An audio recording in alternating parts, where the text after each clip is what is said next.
दोस्तों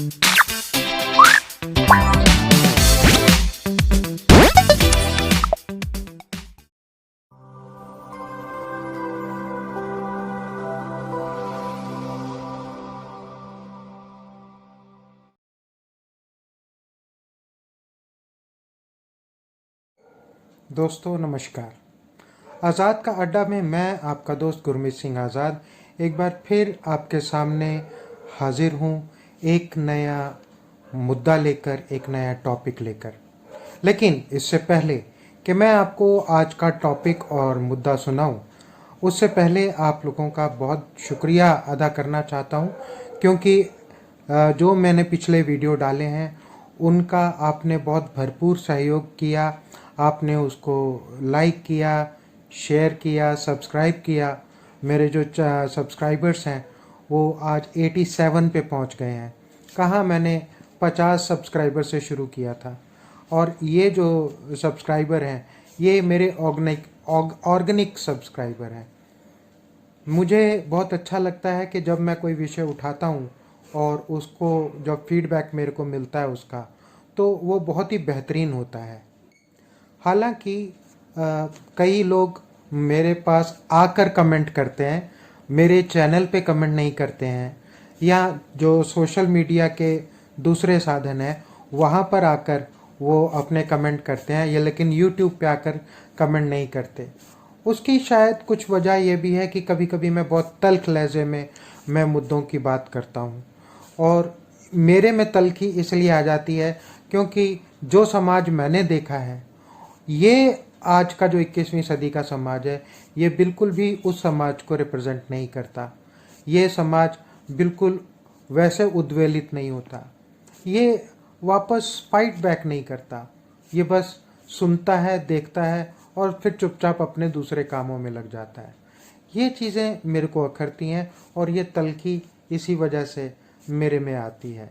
उम्मीद है कि आपको ये तल्खी बुरी नहीं लगेगी। दोस्तों अब आते हैं अपने आज के मुद्दे पर, जो आज़ाद का अड्डा में मैं लेके आया हूँ। दोस्तों मैं हैरान होता हूँ कि हमारी परिभाषाएं इतनी बदल चुकी हैं कि राष्ट्र प्रेम, राष्ट्रद्रोह, इसमें कोई फ़र्क ही नहीं रह गया है। मौजूदा सरकार ने ये हालात पैदा कर दिए हैं कि आज की जनरेशन को ये पता नहीं लग रहा कि राजद्रोह क्या है और राष्ट्र प्रेम क्या है। इतना गच पच कर दिया है चीज़ों को कि लोग समझ नहीं पा रहे हैं।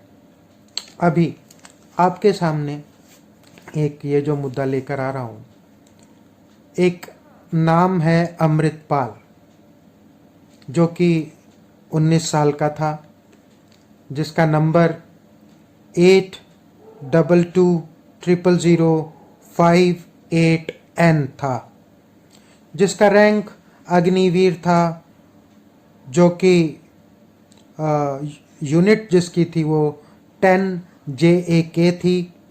डिस्ट्रिक्ट मनसा का था, कोटली कलां गांव का था, और पंजाब प्रांत का ये लड़का जम्मू कश्मीर में शहीद हुआ, और शहीद होने के बाद उसकी जो लाश है, जो डेड बॉडी है, वो प्राइवेट एम्बुलेंस में 2 सेना के सिपाहियों के साथ उसके गांव में भेजी गई। उसका कोई सैनिक सम्मान नहीं हुआ, जो कि बहुत दुख के विषय है, और वो पता चला तो मैं दुख से भर गया। अग्निवीर की ये जो योजना है, इसमें सबसे पहली जो शहीदी है वो एक बार फिर पंजाब के लड़के ने दी है। इस देश पे शहीदियों की जब गाथा गाई जाती है तो सबसे नंबर 1 पे जो प्रांत आता है वो पंजाब आता है। ये जो सड़ी हुई स्कीम अग्निवीर के नाम से उस मोदी ने लॉन्च की, जिसके अपने घर से आज तक कोई शहीदी नहीं हुई। उसका घर छोड़िए, उसके कुनबे से नहीं हुई, उसका कुनबा भी छोड़िए, उसके पूरे राज्य से आज तक कोई सेना की शहीदी नहीं हुई। ये बड़े शर्म की बात है। और जो लोग शहीदियां दे रहे हैं उनकी शहीदियों को इस तरीके से बेइज्जत किया जा रहा है कि उनको शहीद का दर्जा तक नहीं दिया जा रहा है। आज हमारे देश में कोई जवान अगर शहीद हो रहा है तो हालात यहाँ तक पहुँच गए हैं कि घर वालों को पुलिस थाने जाकर आग्रह करना पड़ता है कि आप आइए क्योंकि हमारा बेटा शहीद हो गया है और आप उसको ससम्मान उसके अंतिम संस्कार को सलामी दीजिए। कितने शर्म की बात है। आपको नहीं लगता? अगर ये लगता है तो आप आवाज़ क्यों नहीं उठाते? मैं तो आवाज़ उठा रहा हूँ। आज़ाद का अड्डा चैनल बनाया ही इसी वजह से है कि ऐसे जो विषय हैं उन पे गंभीरतापूर्वक चर्चा की जाए। मेरी कोई जाति दुश्मनी नहीं है मोदी से, लेकिन मोदी की ये जो नीतियां हैं ये इतनी ख़राब हैं कि आज जो बच्चा शुरू से बचपन से सेना की वर्दी पहनना चाहता था, क्यों पहनना चाहता था? क्योंकि वो एक नागरिक सम्मान चाहता था कि यदि मैं अपने देश के लिए मर मिटूं तो मेरा देश मेरा सम्मान करे, मेरे घर वालों का सम्मान करे। लेकिन मौजूदा सरकार ने सेना की वो हालत कर दी है कि ये ऐसे ही लावारिसों की तरह जवान हुए शहीद को उसके घर पहुंचा दिया जाता है। रिपोर्ट्स तो ये भी कहती हैं कि उसने खुदकुशी की, लेकिन अगर सेना में अगर कोई खुदकुशी करता है तो बकायदा समाचारों में इस बारे में आता है कि किसी जवान ने गोली चला दी। जैसे अभी ट्रेन में एक जवान ने मुसलमानों को ढूंढ ढूंढ कर वो गोली मारी, बताया गया कि उसकी मानसिक स्थिति खराब थी, वो आज जेल में है। यह अमृतपाल के बारे में तो ऐसी कोई बात ही नहीं हुई। कोई समाचार पत्र में एक लाइन तक नहीं आई कि शहीद हुआ है कोई लड़का जिसने माथे में गोली मारी है। आप ये बताओ, माथे में कहाँ गोली मारते हैं? क्या बीच में यहाँ पे गोली मारते हैं? जब भी आत्महत्या की जाती है यहाँ कनपट्टी पे बंदूक रख के की जाती है। मैं तो सेना पे हैरान हूँ। सेना ने अभी तक कोई वक्तव्य नहीं दिया अमृतपाल की शहीदी पे। उससे 2 दिन पहले अमृतपाल की टीम ने 2 आतंकवादियों को मार गिराया था। आप ये बताइए, ऐसा क्या हुआ कि वो आत्महत्या कर ली उसने? क्या कोई और कॉन्स्पिरेसी नहीं हो सकती? क्या उसको मारा नहीं गया हो सकता?